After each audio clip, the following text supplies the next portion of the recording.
कली के प्रभाव से बिल्कुल लिप्त है। कोई कलयुग से बचने का उपाय कुछ भी नहीं कर पा रहा। यहाँ तक कि मंदा सुमंद मतयो मंद भाग्या विपद्रुता, लोग तो मंद हो ही गए हैं, लेकिन बुद्धि भी मंद हो गई, भाग्य भी मंद हो गए। ऐसे कलयुगी प्राणियों का कल्याण कैसे होगा? इसलिए उन्होंने 4 वेदों की रचना करी। वेद व्यास 4 वेदों के बाद 6 शास्त्रों की रचना करी। 5म वेद महाभारत की रचना करी। इतनी रचना करने के बाद भी उन्हें संतुष्टि नहीं हुई। उन्हें इतनी रचना करने के बाद भी संतोष नहीं हुआ। इतने में लोगों का कल्याण नहीं हो पाएगा। चिंता में बैठे थे, तब तक नारद जी महाराज पधार गए। अपने आश्रम में वेद व्यास जी संन्यास में बैठे थे, सरस्वती नदी के तट पर। तो महाराज नारद जी आए। नारद को देख करके वेद व्यास जी प्रसन्न हो गए। पूजयामास विधिवद नारदम सुरपूजितम। जो चराचर जगत में जिनकी पूजा होती है, जो जिन्हें सम्मान मिलता है, जहां कहीं भी कोई नहीं रोक सकता है, ऐसे नारद जी महाराज वेद व्यास जी के पास पहुंचे तो विधिवत पूजन किया। पूजन करके नारद जी महाराज ने पूछ लिया वेद व्यास जी से, क्या बात है, आपको क्या चिंता है? पाराशर्य महाभागा भवता कस्यदात्मना परितुष्यते शारीरा आत्मा मानस एव च। अरे पाराशर नंदन व्यास जी, आपको क्या चिंता है, बताइए। सुंदर उनसे दिव्य प्रश्न किया। उन्होंने सारी बातें बताई। कहा कि इतने इतने पुराणों की रचना किया, फिर भी मन में खिन्नता है, क्या करें?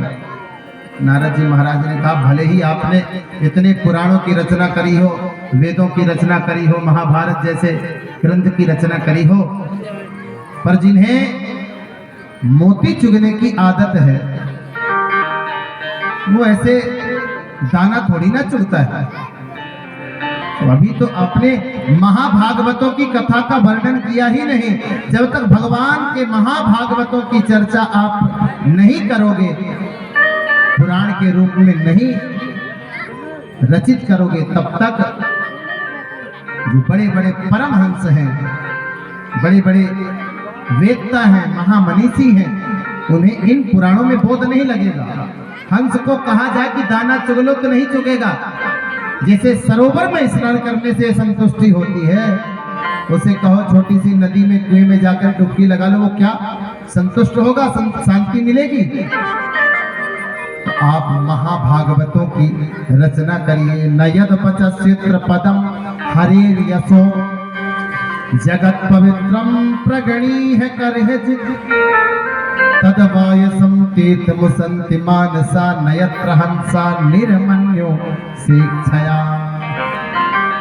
जब आप महाभागवत की रचना करेंगे तो वहाँ जब भगवान के महाभागवतों की कथा गाई जाएगी, सुनाई जाएगी, तो वहाँ पर भगवान प्रसन्न हो जाएंगे और आपके मन को शांति मिलेगी।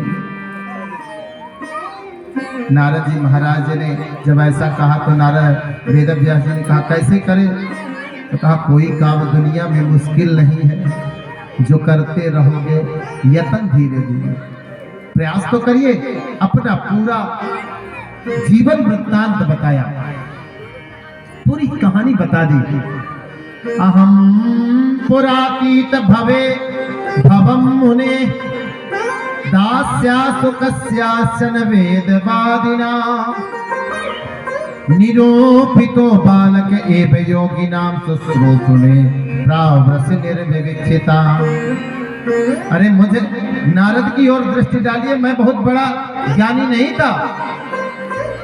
मेरे जैसे दासी पुत्र के ऊपर ठाकुर जी की कृपा हो सकती है, तो आपके ऊपर क्यों नहीं होगी?